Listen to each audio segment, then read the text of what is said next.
ఒక వార్త ఆంధ్రప్రదేశ్ ప్రజలందరినీ కలవరపెడుతోన్న మాట వాస్తవం.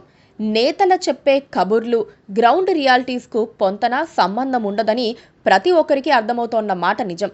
అరచేతిలో స్వర్గం చూపిస్తాం, ఆ తర్వాత మేం పట్టించుకోం అని నేతలు నోటితో మాట్లాడి నొసటితో వెక్కించే తీరుకు కూడా ఆ వార్త దర్పణం పడుతోంది.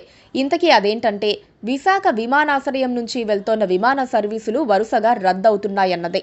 IT hub, tourism capital, pharma centre వాటన్నిటినీ కలిపి ఆంధ్రప్రదేశ్కు వాణిజ్య రాజధానిగా పేరు. వినడానికి ఎంత బావుందో. ఒకప్పుడు జగన్, ఇప్పుడు చంద్రబాబు సాగర నగరమైన విశాఖ గురించి ఊకదంపుడు ఉపన్యాసాలు ఇస్తూనే ఉన్నారు.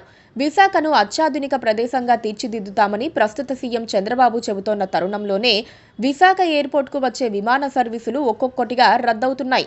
ఎయిర్పోర్ట్ అంటే సాధారణ విషయం కాదు. కేవలం ప్రయాణికులు వచ్చిపోతూ ఉంటారంతే అని సరిపెట్టుకోవడమూ కాదు. అందులో ఒక సెంటిమెంట్ ఉంది, ఒక బిజినెస్ ఉంది, ఒక కల్చర్ ఉంది.